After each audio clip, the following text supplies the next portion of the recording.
반갑습니다. 주식장터 송표로입니다. 오늘이 9월 18일입니다. 수요일 방송을 시작을 해보도록 하겠습니다. 여러분들 추석 연휴 잘 보내고 계십니까?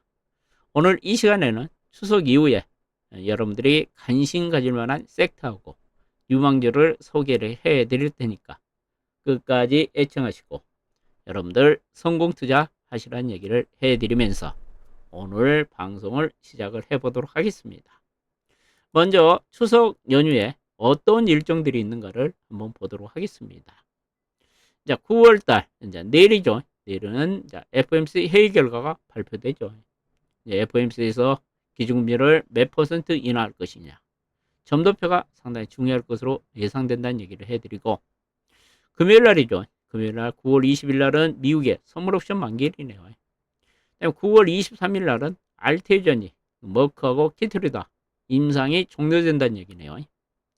그 다음에 이제 9월 24일부터 그러니까 9월 넷째 주가 되겠네요.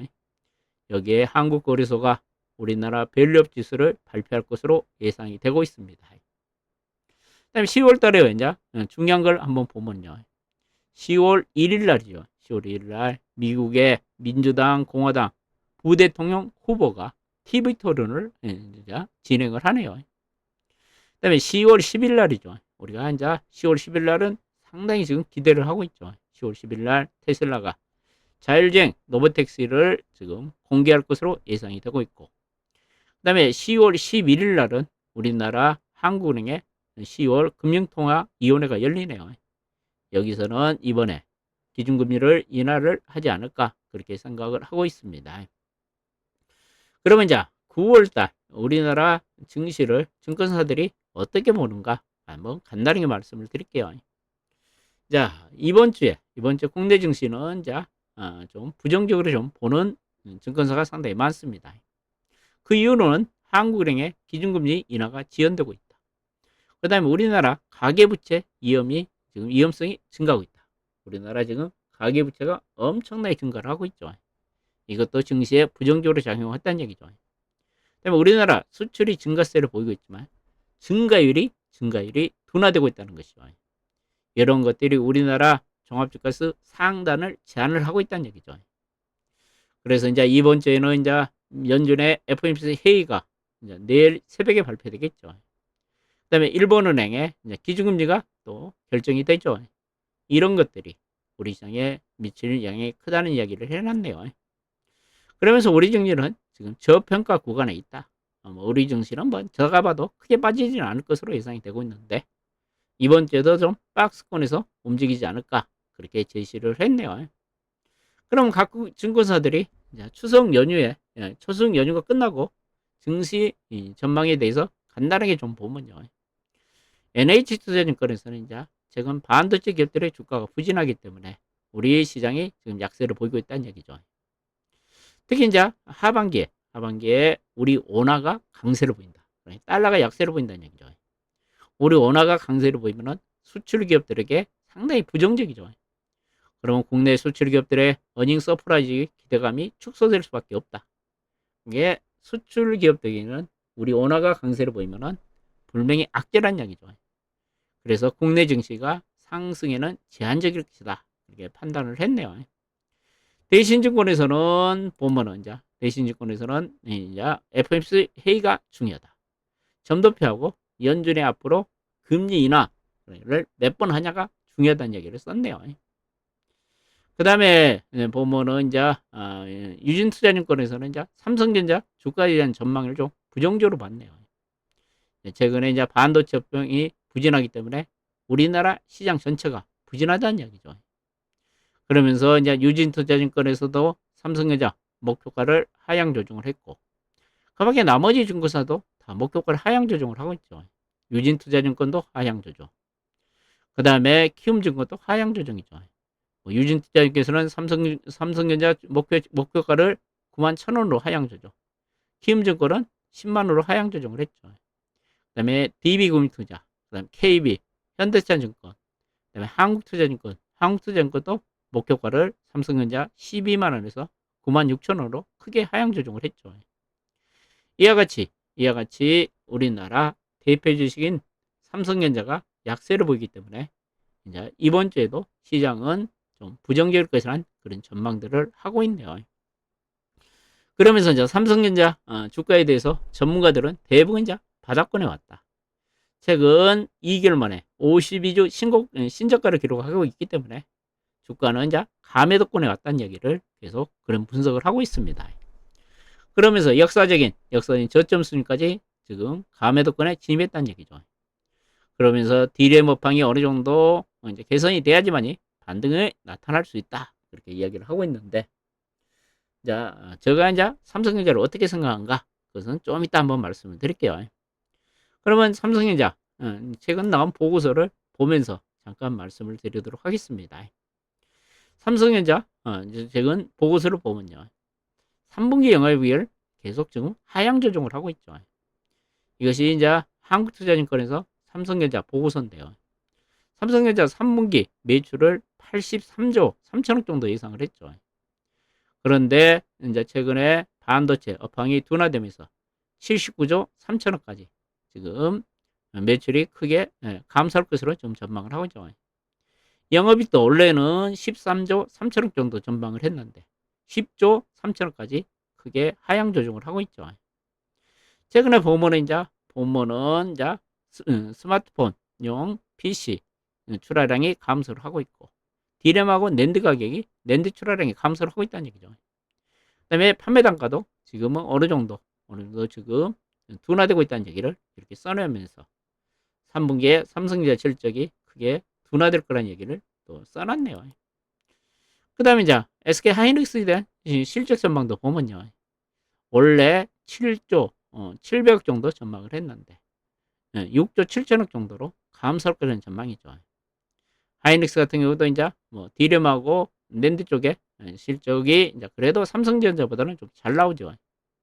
그 이유는 이제 SK 하이닉스는 HBM 쪽에 이제 최근에 매출이 계속 꾸준하게 잘 나오고 있기 때문에 이제 SK 하이닉스 같은 경우는 HBM, DDR5 같이 인공지능 서버용 메모리 반도체 수요는 여전하기 때문에 삼성전자보다는 그 전망치 영업이익이 크게 그렇게 감소를 하지 않는다는 얘기죠. 그렇지만 삼성전자도 이와 같이 삼성전자나 하이닉스 같은 경우도 계속 실적이 하향 조정되고 있다는 것은 분명히 시장에 부정적으로 작용하고 있다는 얘기죠. 특히 이제 스마트폰하고 PC용 같이 반도체 수요가 감소하고 있다는 얘기죠. 결론을 제가 말씀드리면 이제 삼성전자고 하이닉스가 이제 여기서 이제 주가가 좀 반등을 해줘야지 우리 시장이 좀 반등이 나오겠죠.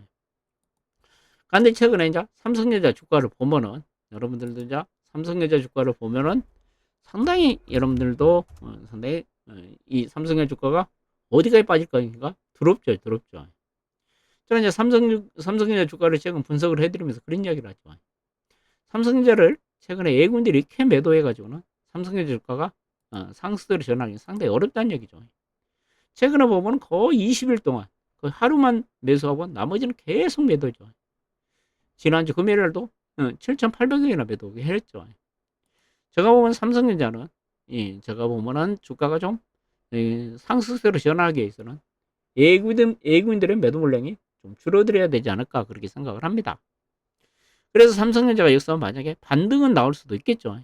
반등은 나오더라도 기술적인 반등으로 봐야 되지 않을까 그렇게 생각을 합니다. 삼성전자가 본격적으로 상승을 하기 위해서는 어느 정도 외국인들도 매수에 좀 가담을 해야 되고 그다음에 반도체방이 어느 정도 좀 개선이 돼야지만이 삼성전자가 강한 반등이 나오지 않을까 그렇게 생각을 합니다. 지금 삼성전자를 일반 투자가들이 엄청난 양의 매수를 하고 있는데 제가 보면은 주가는 바닥권에 근접할 수 있지만은 여기서 수익률 내기는 상당히 어려울 것 같은 생각이 듭니다.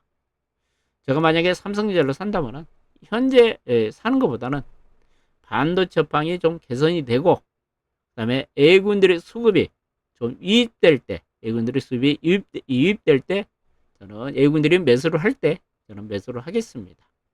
그러니까 이 방송을 들으신 분들 만약에 삼성전자를 매수할 생각을 가지고 계신 분들은 좀 시간을 늦추는 것이 좋아 보인다는 얘기를 좀 해드리고 싶네요. 예, 주가는 어느 정도 바닥권에 있지만은 본격적으로 상승을 하기는 좀 시간이 걸릴 것이라는 이야기를 좀 해드립니다. 그 다음에 이제 여러 이야기 또 좀 해드리면요. 이제 금융 투자 소득세가 우리 시장에 지금 악재로 작용을 하고 있죠. 금융 투자 소득세는 24일 날입니다. 24일 날이면은 다음 주 화요일 날이네요. 여기서 이제 민주당에서 끝장 토론을 한답니다.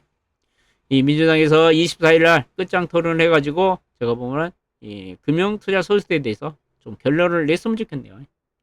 제 생각은 금융 투자 소득세는 저는 폐지가 돼야 된다고 생각을 하는데 뭐 유보니 그다음에 보완 후 다시 실시니 다양한 의견들이 나오고 있죠. 24일 날 끝장 토론에서 이제 금융 투자 소득세가 이제 폐지된다면 우리 시장에 또 큰 호재로 작용할 가능성이 있겠죠. 최근에 신용융자가 엄청나게 많이 줄어들었더라고요. 신용융자가 보면은 20조 원에서 최근에 보면은 17조까지 계속 감소를 했더라고요. 이것은 상당히 증시에 상당히 긍정의 요인이 되지 않냐 저는 그렇게 생각합니다. 최근 고객예탁금도 많이 줄어들었죠. 고객예탁금도 한 60조 원에서 최근에 보면 51조까지 한 9조 원 정도가 빠졌고, 그 다음에 신용융자도 보면은 최근에 21조 가까이에서 지금은 17조까지 한 4조 원 정도가 빠졌죠. 이런 것들은 시장에 상당히 긍정적으로 작용할 것으로 예상이 되고 있는데, 최근 우리나라 반도체 쌍두마차가 좀 지지부진한 모습을 보이고 있기 때문에 지금 우리 시장이 상당히 힘들다는 이야기를 좀 해드리고요. 그 다음에 이제 신용이 이야기까지 좀 해드렸고요.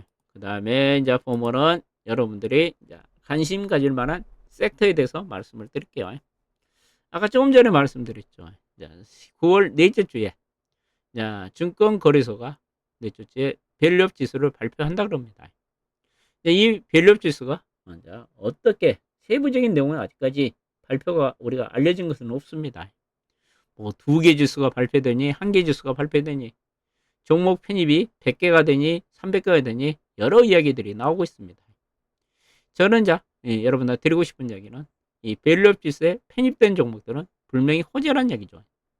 이 밸류업 지수에 편입이 되면은 이 밸류업 지수를 가지고 자산운용사들이 이제 ETF를 만들죠. 그럼 ETF를 만들면은 이 ETF에 만들면은 거기에 이제 따르는 패시브 자금들이 있죠. 패시브 펀드 자금들이 이제 유입되면은 이 밸류업 지수에 편입된 종목들의 수급이 개선되면서 주가가 상승할 가능성이 있죠. 이게 여러분들 이제 밸류업 관련 종목들에 대해서 좀 계속 이제 추석 끝나고 관심을 가져야 되지 않을까 그렇게 생각을 합니다. 여기 있죠. 이제 지수 이제 밸류업 지수 발표가 임박했다. 증시 부진의 탈출구가 될까? 그런데 탈출구가 되기는 좀 좀 힘들 것 같은 생각이 들지만 여기에 편입되는 종목들은 주가는 선별적으로 강한 움직임이 보이지 않을까 그렇게 생각을 합니다. 뭐 지수에 10개, 100개 종목 들어간다는 얘기가 있고 몇 개 종목이 편입될 때는 한번 지켜봐야 되겠죠. 이 관련주들은 이제 다양한 종목들이 이제 이야기가 좀 나오고 있습니다. 이제 각 증권사에서 편입될 가능성이 유력한 종목들로 이렇게 이제 유한타증권, 하나증권, LX증권, 유진투자증권에서 1인 종목들을 좀 골라놨네요.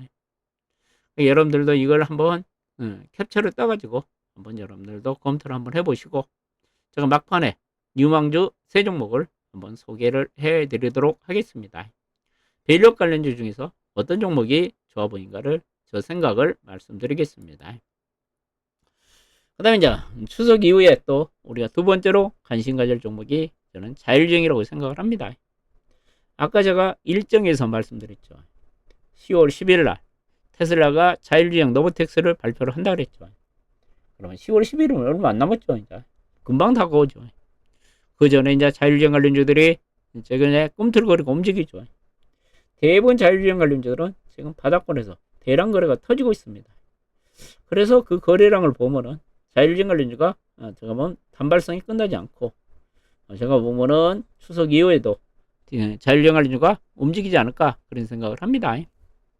그러면서 이제 자율주행에 대해서 간단하게 말씀을 드리면요. 자율주행 관련주가 이제 앞으로 이제 인공지능 중심으로 큰 도약을 할 것이다. 그런 전망을 하네요. 인공지능 기반으로 해가지고 핵심이 안전 자율주행 세대를 도래를 앞당길 거란 얘기죠. 최근에 3년에서 4년간, 최근 3년에서 4년간 글로벌 자율주행 시장은 지금 좀 침체기를 겪고 있다는 얘기인데, 최근에 이제 새로운 국면을 맞이하고 있다는 얘기입니다. 테슬라가 10월 10일 날 자율주행 로보택시를 발표하면서 자율주행 세대 대중화가 지금 빠르게 되지 않을까, 그렇게 지금 전망을 하고 있네요. 테슬라가 최근에 이런 발표를 했죠. 10월 10일 날 자율주행 로보택시를 발표하고 내년부터, 내년 1분기부터 중국과 유럽에서 본격적인 영업을 하겠다고 발표를 했죠. 특히 이제 자율주행 시장은 지금 중국에서 빠르게 성장을 하고 있습니다. 중국은 최근 전기차가 엄청나게 잘 팔리죠. 중국은 그래도. 작년 같은 경우 중국에서는 전기차가 50% 이상 신차 판매 이제 반을 넘어서고 있죠. 올해도 계속 잘 팔리고 있죠. 그런데 최근에 이제 중국에서는 바이두가 가장 자율주행에 앞서가고 있죠. 바이두 같은 경우는 베이징을 보다요. 그 다음에 우한 같은데 교통 요지에 지금 자율주행 로보택시를 운영하고 있죠. 20개 지역을 운영을 하고 있는데, 자, 연말부터는 전국으로 서비스를 확대할 예정이라는 얘기가 나오네요. 중국의 자율주행 시장이 지금 엄청난 다양한 생태계를 형성하고 있다는 얘기가 나오네요. 특히 중국의 자율주행 기업들이 저렴한 부품들을 만들었기 때문에 자율주행 시장에 큰 변화가 지금 나타나고 있다는 얘기입니다. 최근에 나온 언론 보도에 따르면 바이두가 금년에 손익분기점에 달성을 하고 내년부터는 실적이 턴어라운드 될 것이라는 얘기가 나오죠. 최근 자율주행이 미국하고 중국 중심으로 빠르게 성장을 하고 있기 때문에 자율주행 관련주가 추석 이후에 가게 좀 상승하지 않을까, 그렇게 생각을 합니다. 앞으로 이제 자율주행 시장이 계속 30%, 연 30% 정도 성장할 것이다, 그런 전망들을 하고 있는 그런 보고서도 나오고 있다는 얘기를 해드립니다. 그러면 자, 자율주행 관련주 어떤 종목을 여러분들이 관심을 가져야 될까? 그것은 좀 이따 제가 종목은 정리를 해드릴게요. 그 다음에 제가 보기에는 추석 이후에 원전 관련주 또 관심을 가져야 되지 않을까, 그렇게 생각을 합니다. 이제 10월 달에, 10월 달에, 9월 달입니다. 원전 관련 일정들이 상당히 있습니다. 최근에 보면은 이제 체코 총리가 한손을 신뢰한다 그랬죠. 이제 9월 초에 이제 지금 프랑스 전력공사하고 미국의 에스팅하우스가 체코 정부에게 우리나라 한손이 무선 협상자로 선정된 것을 약간 의의를 제기로 했죠. 그런데 체코 총리가 에스팅하우스는 의의를 제기할 자격이 없다, 그렇게 개무시를 했죠. 그러면서 한국 한손을 신뢰한다 그랬죠. 그러면서 내년 3월 달에 한국 정부와 한국 한수원하고 최종 온전 계약자로, 그러니까 온전 낙찰 계약자로 최종 계약을 체결하겠다고 그렇게 밝혔죠. 이런 것이 최근 이런 이야기가 나오면서 온전 쪽에 분위기가 상당히 좋아지고 있죠. 분위기가 좋아지고 있죠. 그러면서 3월 달에, 내년 3월 달에 제가 보면 우리나라하고 체코와의 최종 계약이 체결되지 않을까, 그렇게 생각을 하고 있습니다. 제가 원전 관련주가 또 움직인 이유가 그거죠. 신한을 3, 4호기, 그러니까 8년 만에 이제 공사를 시작한다는 얘기죠. 탈원전 선언을 하고 윤 정부가 첫 원전을 건설한다는 얘기죠.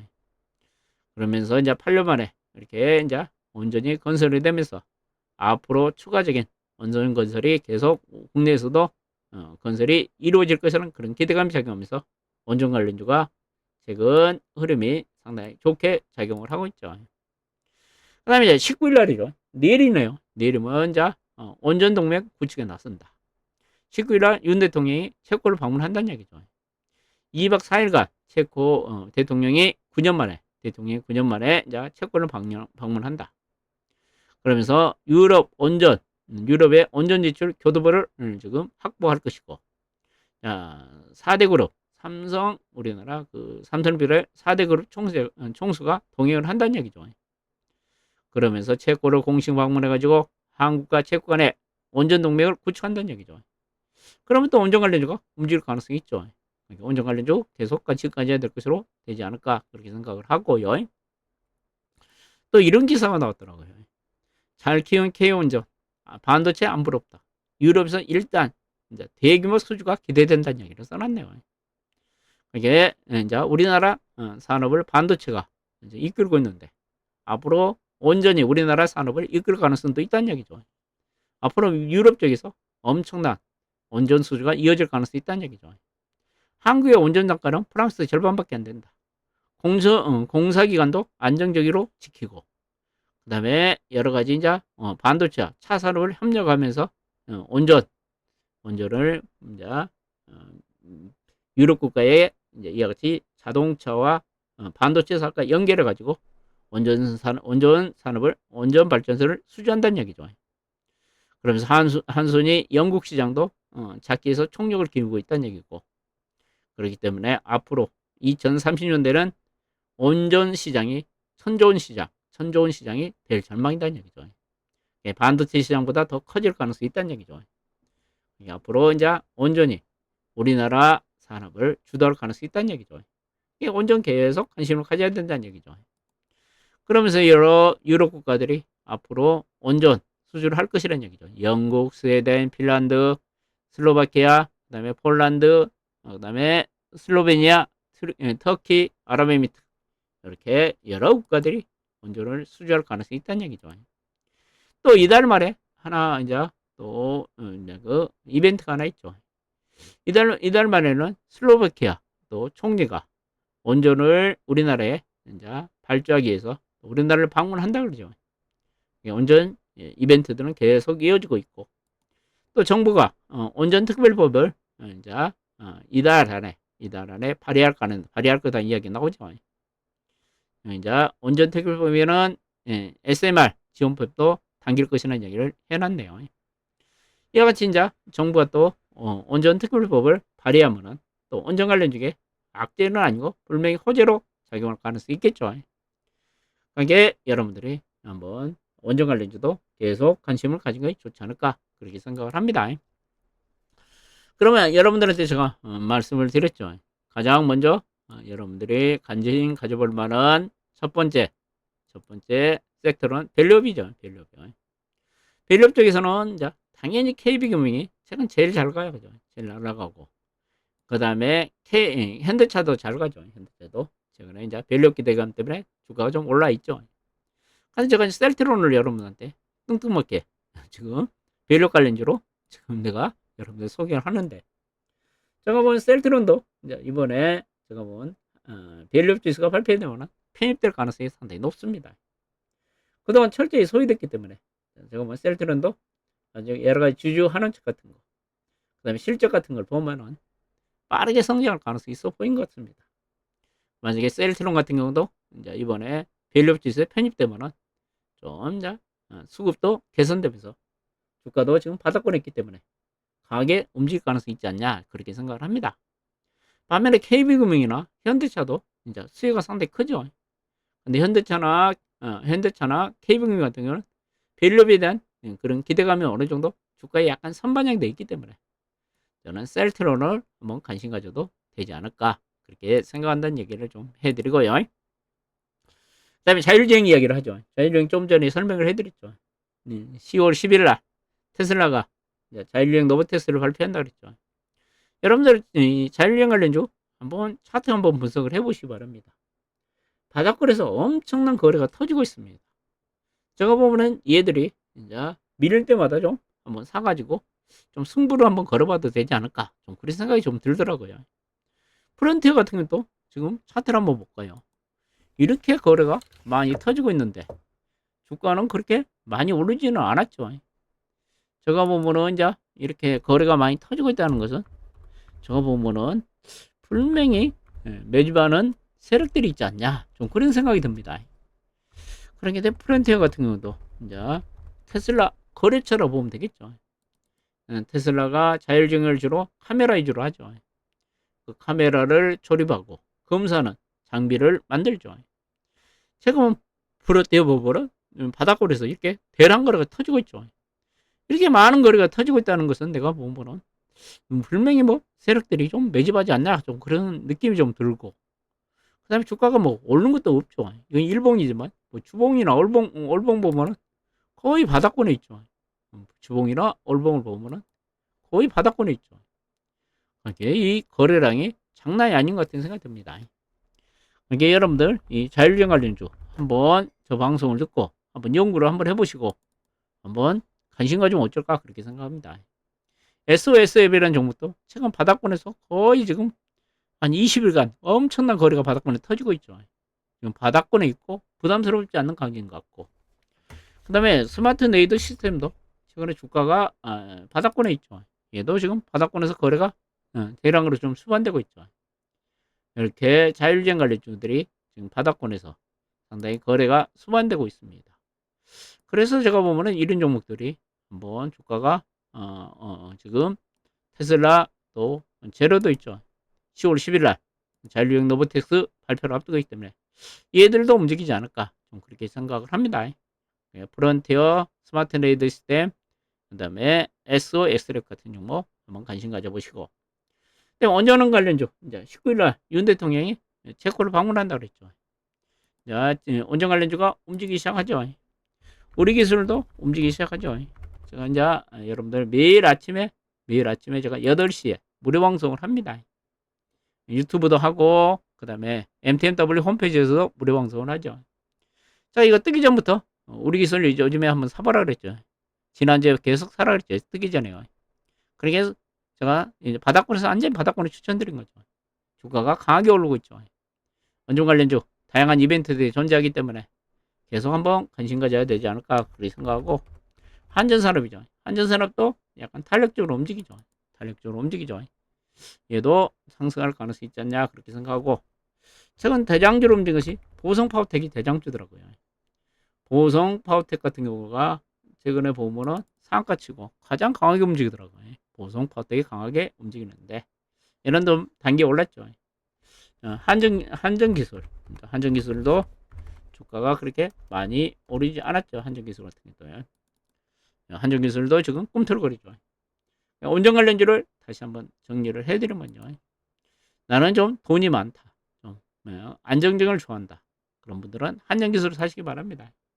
제가 원래 두산 에너비티를 제일 좋아했는데 두산 에너비티는 최근에 그 구조적 문제가 남아있죠. 아직 해결이 되지 않았죠. 그래서 저는 이제 옛날에는 두산 에너비티를 많이 사시라는 이야기를 했는데 이제 그런 구조적 문제가 아직 해결이 안 되기 때문에 저는 한전기술이 더 나은 것 같은 생각이 들고 그다음에 우리 기술이나 한전산업 보성 파워텍은 좀 세게 움직였죠. 이런 정도 관심 가지면 어쩔까 그렇게 생각을 합니다. 추석 이후에 일단은 저는 밸류 자율주행 원자력 쪽에 여러분들한테 뭐 관심 가져보시라는 얘기를 해드리면서 오늘 방송 이걸로 마치겠습니다. 자, 이번 주부터는 제가 이제 그동안 유튜브를 좀 등한시했는데요. 좀 개인적으로 좀 일이 있어가지고 여러분들 많은 좋은 영상들을 못 올려드렸는데 자, 이번 주부터는 많은 영상을 올려드리도록 최선을 다하겠습니다. 끝까지 시청해 주셔서 대단히 감사드리고요. 오늘 방송은 이것으로 마치도록 하겠습니다. 고맙습니다.